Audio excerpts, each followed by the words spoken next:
Welcome to Burns Banter, the podcast that takes a fresh look at the life and works of Robert Burns, hosted by myself, Alistair Turnbull. Now in this episode, Robert has some big decisions to make, some life-changing decisions. He's coming to the end of his time in Edinburgh as a famous poet, and he's toured around Scotland. He's produced his book, the Edinburgh edition, but his poetic fame is starting to wane, it's starting to go away a little bit, and he now has to decide what he wants to do with the rest of his life. And he's not sure. It's a very confused time from him. So I'm going to look at 5 things in this episode, one at a time, and we'll go through them and try and explain his decisions. The first one I'm going to look at is a guy called James Johnston and the influence he had on him. I'm going to look at the Excise, which is a job that Robert was going to take. I'm going to look at Ellisland Farm, which is a place that he eventually decided to live. And I'm going to look at 2 women. One is called Agnes Maclehose and one is called Jean Armour. So let's go through them one by one, and we'll start with James Johnston.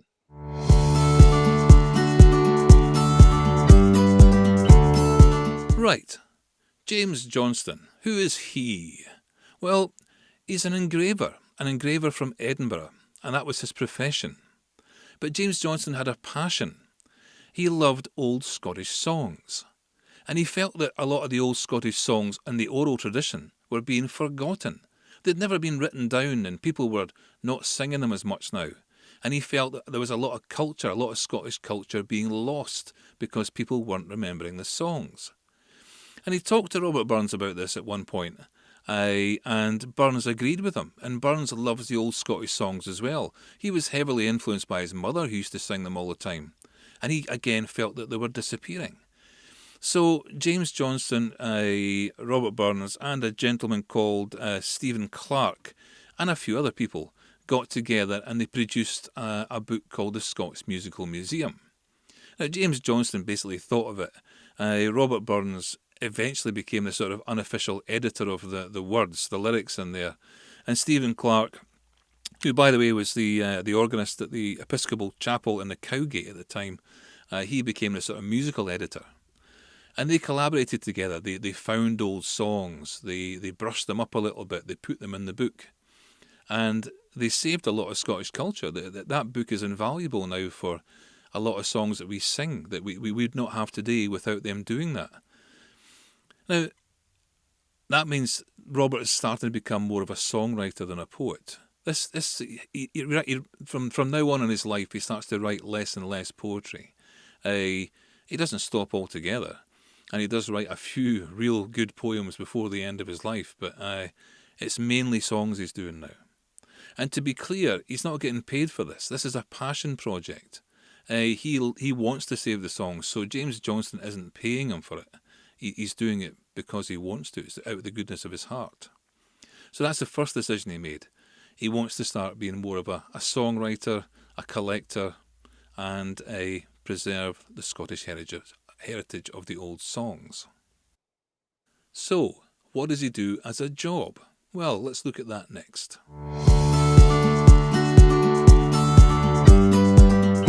Okay. Now, we all have to work. We all have to earn a living. We all have to get money from somewhere. So how is Robert going to earn his money from now on? Well, he does 2 things to earn money, and I'll talk about this one first, and it's the excise. He becomes an excise man. Now, that means it's the customs and excise. He basically goes around checking pubs are selling the right amount of beer, and that the amount that the tax has been paid on whiskies and all that kind of thing, basically making sure things are in order. But you don't just go and join there. You don't apply for a job in the excise. You really have to be asked to join. And Robert fancied doing this, and he was lucky enough that in 1787, when he was doing one of his tours of Scotland, he met up with a guy called Robert Graham. He actually met Robert Graham up at Blair Athol when he was visiting the Duke of Athol. And Robert Graham is an excise commissioner. I think they must have got on quite well, because Robert wrote to him the following year, 1788, and said, "I would really like to join the excise. Would you consider me to do so?" And he wrote back and said, yes, but you have to meet these certain criteria. There was a criteria everybody had to meet to join the excise. And it's a bit weird. I'll tell you a couple of them just now. First of all, you had to be between the ages of 21 and 30, which Robert was. That was good. If you were married, you weren't allowed to have any more than 2 children, or you couldn't join. I don't really understand that one, but there you go. You must also understand the first 4 rules of vulgar and decimal arithmetic, i.e. you have to be able to count. You must belong to the church. That was another one. It goes on, but Robert basically jumped through the hoops, and he became an excise officer, right? But you don't just go through these criteria and then get a job. You become a thing called an expectant. So he became an expectant, and that means you're put on a list saying you're ready to be an excise officer, and the next time a job comes up, they'll give you one. Now, I happen to know that he had to go into Edinburgh at the start of 1788 for some tuition on how to be an excise officer, how to gauge things and all that kind of thing. And when he was in Edinburgh, he heard 2 rumours. One, that William Creech, the guy he sold the rights to his poems to, was secretly trying to put out another book of all his poems and not tell Robert and not give him any money for it.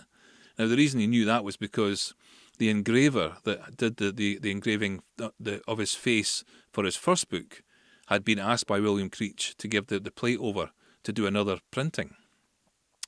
And the engraver liked Robert and thought, well, that's a bit dodgy. He's not telling Robert about it. He's going to try and get away with printing them and not give him any money.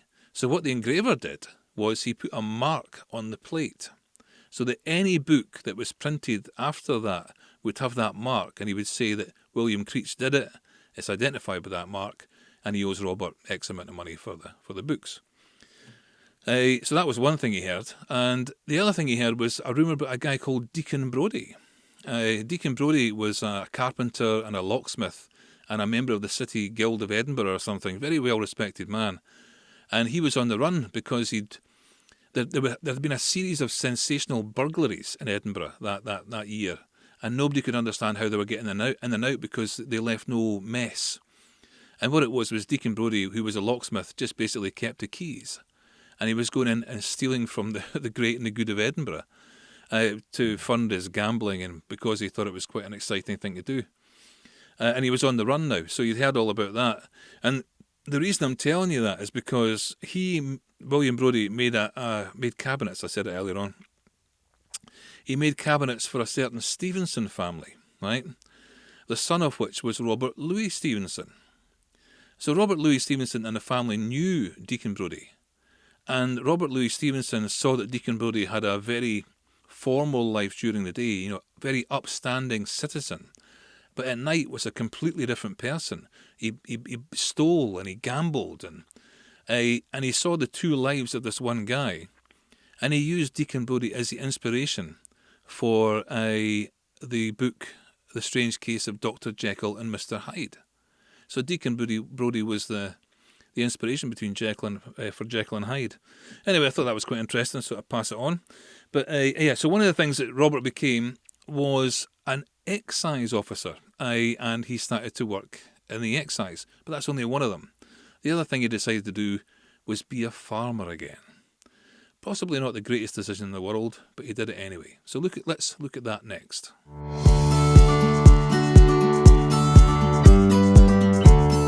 Right. Now, when Robert was touring around Edinburgh, when Robert was touring around Scotland, he was looking at various farms that he might want to take the lease on and stuff. And one such farm he looked at was a place called Ellisland.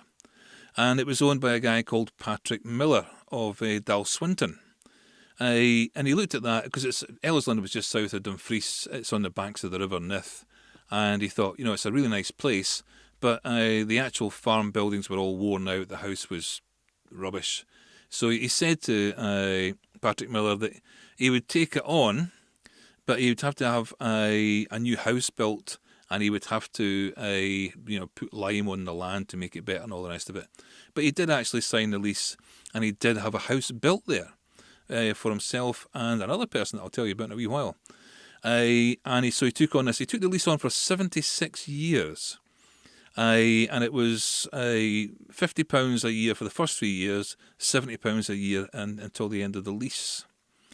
Now, Robert's not a great farmer. He's never been a great farmer. I don't know why he did this. And I'll tell you the outcome of it in the next episode, but you can probably guess. So, Ellisland, I'm just going to say it, not a very good farm, but he did write some great poetry there. I mean, when he was at Ellisland, which is in the next couple of years he lives there, and he's based there for his excise duties as well, he wrote... Tam O'Shanter was one of the ones he wrote there. Of all the airts the wind can blaw. Now, he wrote that about a woman called Jean Armour, which I'm going to talk about next. He also wrote on seeing a wounded hare, Willie brewed a peck of malt, and he worked on a song called Auld Lang Syne. That's where he worked on Auld Lang Syne, was in Ellisland. Right, so that's what he does. He's taken up farming again. He's taken up farming in Ellisland, and he's not very good at it. Let's look at the women in his life at the moment.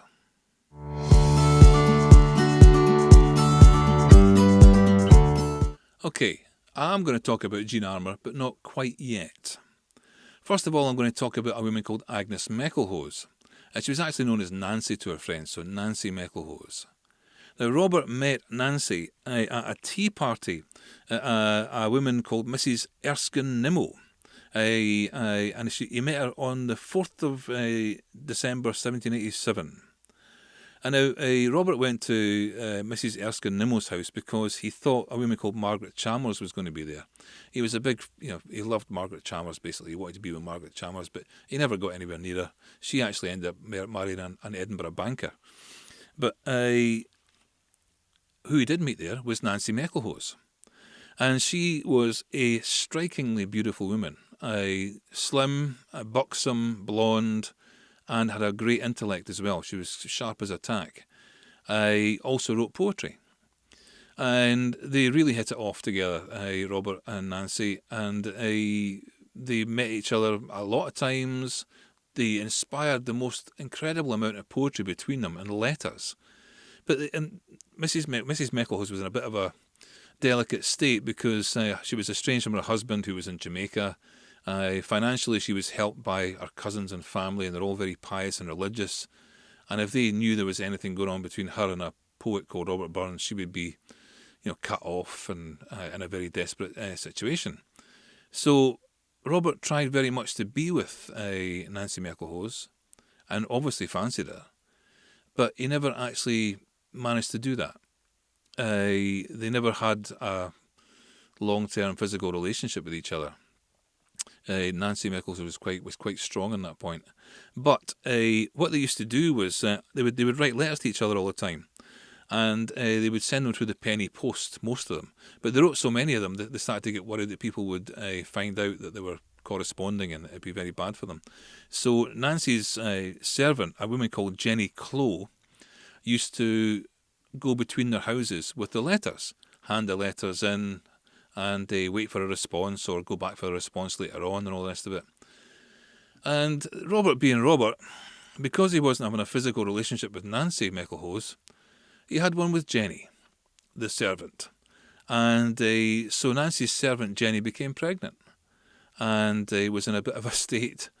And so was Nancy. She was understandably annoyed at this. But that's just a sort of indication of the judgment that Robert had with women. He never thought about what he was doing with women. The relationship carried on with Nancy. I mean, Robert's not married at this point. He's a single man, but he is playing the field quite a bit. They eventually don't get together, and because Robert has another woman in his life just now as well, Jean Armour. Jean Armour's in his life. So let's have a little look at Jean Armour.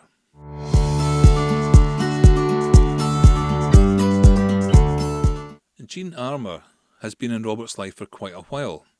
If you've listened to any other episodes, you'll know that at this point they've actually had a set of twins together, and that Jean is again pregnant with another set of twins. And her family's kicked her out. She's having to stay with someone else.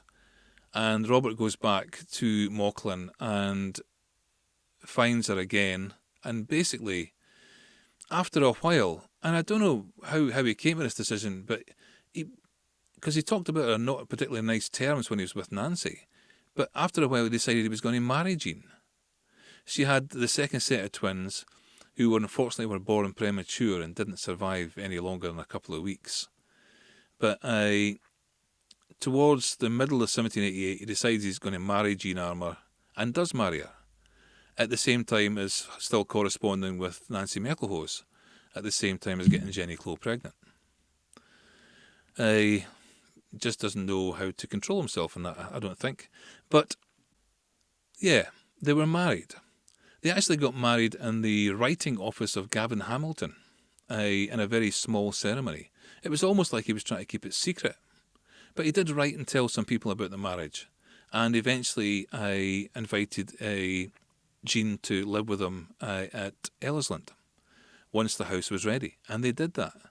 And they actually lived there for, a number of years. They had some children there. I think, actually, if you give me a second, in Ellisland, they had 2 children. Frances Wallace Burns was born in 1789, and Elizabeth Riddle Burns was born in 1791. And I think they had quite a happy life there together. But, as with Robert, things are never simple. Yes, so, towards the end of 1788, basically Robert is living at Ellisland. He's married to Jean Armour, now Jean Burns. They go on to have a family there. He started the next part of his life. He's moved away from Edinburgh and the fame of poetry, and he's got back down to the hard work of earning a living for his family.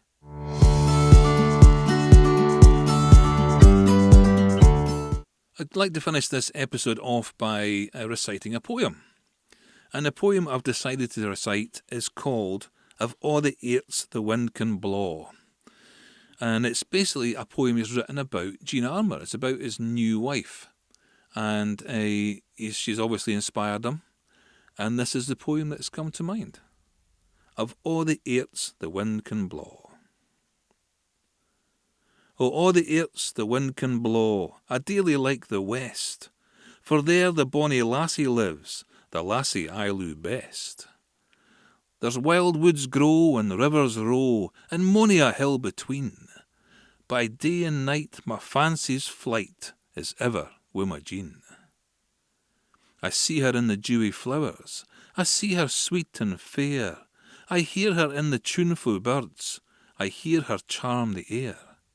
There's not a bonny flower that springs by fountain, shaw, or green, there's not a bonny bird that sings, but minds me o' my Jean.